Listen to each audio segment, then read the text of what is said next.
Hi, third grade, and welcome to your first writing lesson of the year. My name is Miss Laura, and you're going to keep seeing me throughout the year because I'll be doing more of your writing lessons. I might even do some of your other lessons. You might see me just pop in. So, today we are going to be first just looking very quickly at what are some of the things that you can expect for us to learn during writing this year, and then we're going to get into our first real lesson. So, one of the things I really want to show you is that this year you're going to be working in and learning how to use the writing process to make your writing better. This year, writing is a little different from the way it was in second grade because this year you're going to see that now you have a whole period just for writing and really becoming a better writer. During that period, we'll be following the writing process or steps of writing. Really quickly, the first step that we'll go over is immersion, which means really learning about something and all that you can about it. And we also call, and this is also the brainstorming part where you'll think about what you want to write about specifically. Then we go into the second step, which is what we call pre-writing or planning out our writing. Then we'll spend a lot of time in the third step, which is drafting. And during that step, you're going to learn a lot of skills and strategies to really be able to write and learn how to write for your audience. Step 4 and 5 are about revising and editing, which you'll learn more about. And finally, the last step would be publishing your writing.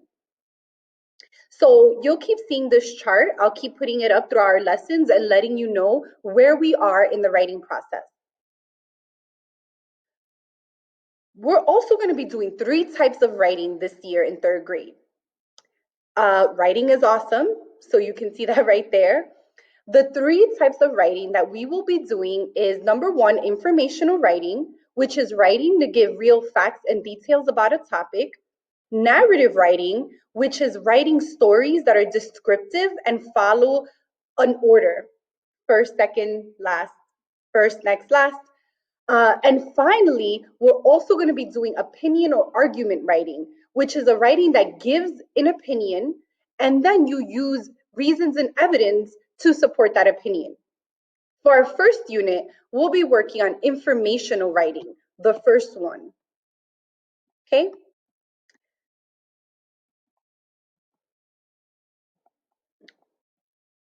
So in informational writing, which is unit 1, we're going to be starting off with a paragraph. And some of you might have written paragraphs in second grade, but in third grade, you're going to learn how to write a really juicy paragraph and make it so it sounds like a professional third grader. Okay? In this paragraph, you're going to write in informational writing, you write to share real facts and details about a topic. You write to share what you know or what you learned with other people. And there are lots of types of informational writing where you'll have to write paragraphs. There's how-to writing, there's informational essays, articles, research books, informational books, so many things, and we'll be doing some of those things this year. All right, so let's get to today's lesson. Our learning target, what we'll be learning by the end of the lesson, is I can identify parts of an informational paragraph by using a hamburger paragraph graphic organizer. There's a lot of words here, but really, when we say identify, we're going to mean look for, right? I can look for parts of an informational paragraph by using a hamburger paragraph graphic organizer. Okay, and a graphic organizer, you're going to see is a writing tool where you organize your writing. I wonder what part of the writing process, what step is that? Is that step 1, brainstorming, step 2, planning and pre-writing, step 3, drafting? If you already know it's step 2, planning, or pre-writing, you're right. Learning to write an informational paragraph will not only help you to be a good writer, but it will make you a better reader too. You will be able to share with your reader new information in a way that is organized and makes sense. So I decided to use a hamburger paragraph because it is a good way to remember how to organize your paragraph, your informational paragraph. Now, I know not everyone likes hamburgers, not everyone eats hamburgers, but we all do know what a hamburger looks like, right? It has bread, it might have some kind of meat. It doesn't have to be, it could be chicken, it could be any kind of meat. Think of a sandwich. It has tomatoes, lettuce, whatever toppings you like, right? I really love my hamburger has jalapenos because I love those. So now let's get back to the paragraph. In this in this chart, in this picture, you see that the first hamburger, the first bread, is what we call the topic sentence. The the bread at the bottom is called the closing sentence, right? The topic sentence and the closing sentence hold all your information together, all your details, and all your details and facts go in the middle. Those are whatever toppings you like in your sandwich or in your hamburger.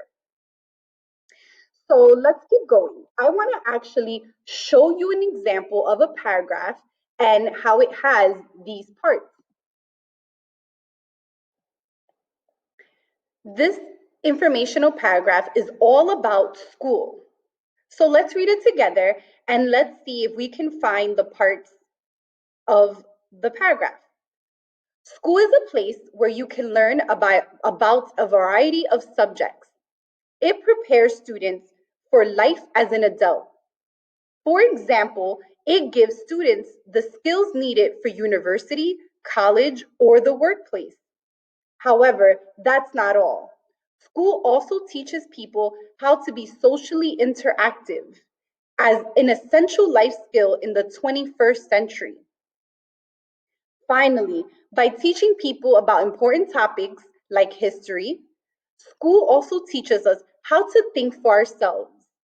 For example, it encourages us to stand up for what we believe in and gives us the tools needed to defend our point of view. School is clearly an amazing place that prepares people for the future, teaches them important social skills, and most importantly, empowers students with critical thinking skills. Hmm. Even if we don't know all the words in this paragraph, we can still see that it's organized like a hamburger paragraph.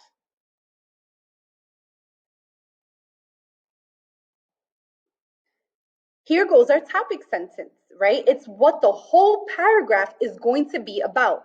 That is our bread on top. School is a place where you learn about a variety of subjects, right? About many subjects. So now we know that this whole paragraph is going to be all about different subjects and in school.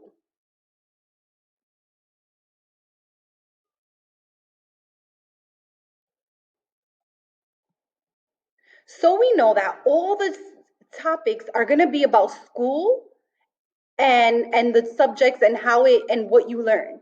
So first fact is it prepares students for life as an adult, right? It gives us facts. These are giving us actual facts.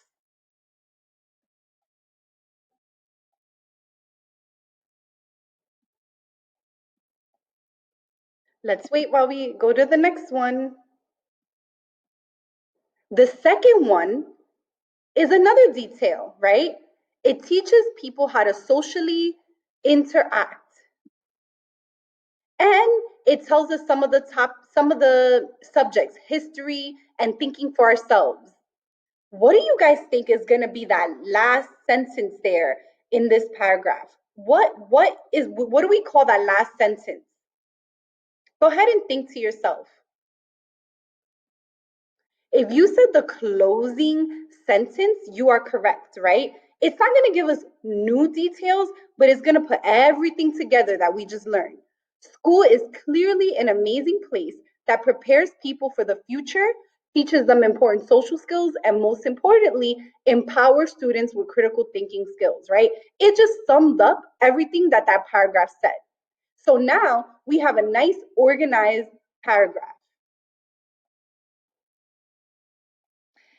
Now that you know the parts of a really good paragraph, a very juicy paragraph, I want you, in your own words, what are the parts of a juicy paragraph?